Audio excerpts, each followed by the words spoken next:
Like many of us, you may have laid witness to some bright strings of light shooting across the night sky recently. Shooting stars? Orchestrated drones?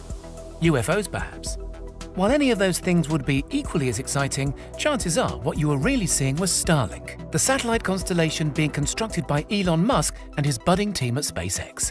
So what exactly is Starlink, and why is it projected to bring in around $30 billion of yearly revenue by the year 2025? Simply put, Starlink is a satellite internet constellation being constructed by SpaceX, Elon Musk's famously ambitious aerospace company. A satellite internet constellation, or mega-constellation as it's also known, is a network of satellites that work together in unison to bring us internet access. The firm is working towards building a network of 12,000 satellites to provide high-quality, affordable internet to essentially the entire planet. There are currently 420 Starlink satellites in orbit today, 300 of which were sent up between January and May of 2020 alone. As for the specs, we'll only know how Starlink's speed and latency figures stack up against the competition when real-world use is in full swing. However, Musk has suggested that the service could reach speeds of up to 1 gigabit per second with a latency of between 25 and 35 milliseconds. Musk being Musk has also projected some more ambitious figures, saying that his team is aiming for sub-20 millisecond latency initially and plan to reach sub-10 milliseconds over time.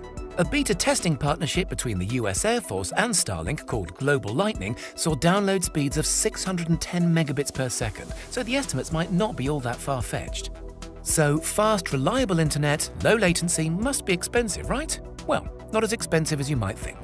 There may be an upfront cost for Starlink internet as the system will rely on ground terminals or gateways to bring the internet into your home.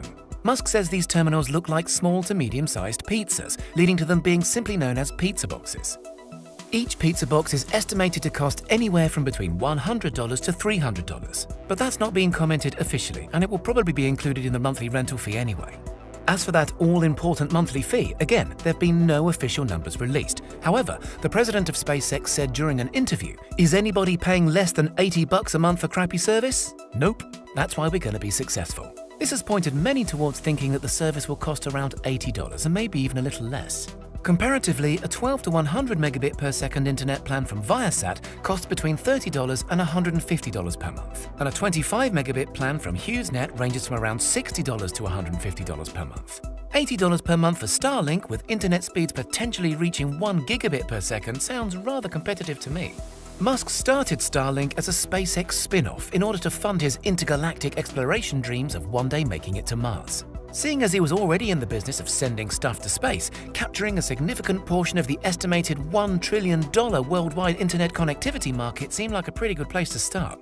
In 2015, Musk stated that he'd filed documents to place around 4,000 satellites into low Earth orbit. However, this number quickly turned into 12,000, and he may eventually be granted permission to send up as many as 30,000. To put that into perspective, according to the United Nations Office for Outer Space Affairs, only 9,000 artificial satellites have ever been launched into space, and just 2,000 remain to this day. So why does Musk need so many of these Starlink satellites, and how do they work in the first place? For starters, most of us tend to think of all satellites as being these great big pieces of engineering with two giant solar panels sticking out at either end. Starlink satellites are in fact relatively small. They weigh 500 pounds, are around the same size as a tabletop, and feature just one solar panel. Krypton-powered ion thrusters allow the satellites to adjust their orbit while in use and deorbit when they reach the end of their working life. The satellites also have the ability to autonomously avoid space debris. SpaceX claims that their Starlink satellites are the first ever Krypton-propelled spacecrafts, which is said to be the future of space propulsion. The Starlink system works by internet signals being communicated up to any Starlink satellite, being spread out throughout the network, and then being fired back down to any point on Earth. The process works in a somewhat similar way to traditional internet satellites, in which a signal is sent from the internet service provider to the satellite in orbit and is then triangulated back down to the receiver. However, in the Starlink system, the signal is sent from the internet service provider to one Starlink satellite, which then sends the signal to one of the 4 other satellites it's connected to. The signal is passed along the network at the speed of light until it reaches the optimum satellite for sending the signal down to the receiver. This process reduces latency or lag significantly over long distances. Each Starlink satellite is equipped with 4 incredibly powerful phased array antennas, with each being capable of handling an enormous amount of radio wave throughput. This facilitates a very efficient transfer of information and essentially very fast internet speeds. Delivering the internet via satellite is so much more efficient than by wire because the signal travels 47% faster as a wave through the vacuum of space than it does traveling along a fiber optic cable. Fiber optic internet will remain faster over short distances, but over longer ranges there will be no comparison. Starlink will also be able to provide such reliable and fast internet because of where they are being placed in orbit. Current internet satellites orbit at around 35,800 kilometers above the Earth, which is really far away, so the coverage area for each satellite is great, but the distance also results in a time delay between sending and receiving data.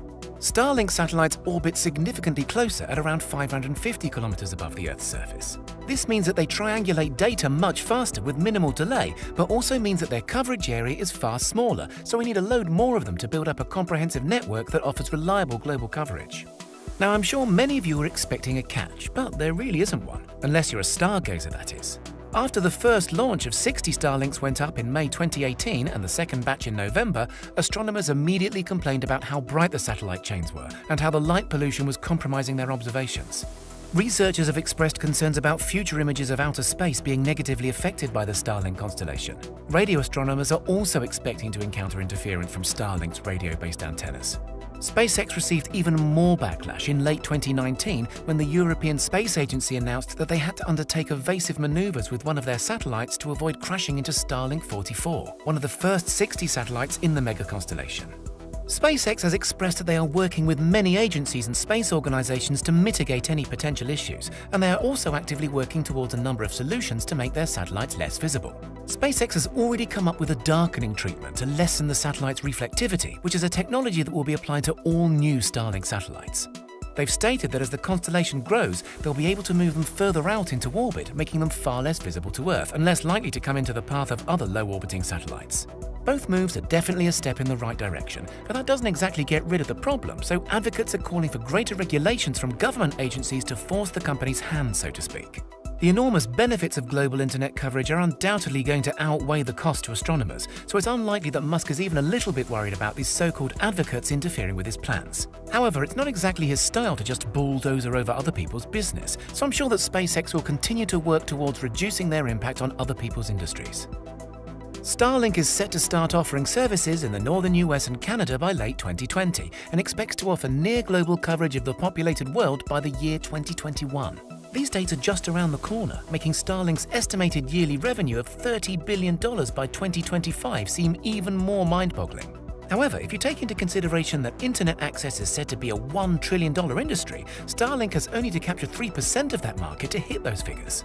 As it stands, SpaceX's annual revenue is just a fraction of that number at $2 billion, and Musk says that number could only really stretch to $3 billion if they continue down the same path. The huge influx in revenue Starlink might, and most probably will, rake in will open up a whole new world of possibilities to SpaceX, not to mention speed up their ever-increasing rate of development within the aerospace technology sector. Musk's plans to get people to Mars by 2050 might be a possibility after all.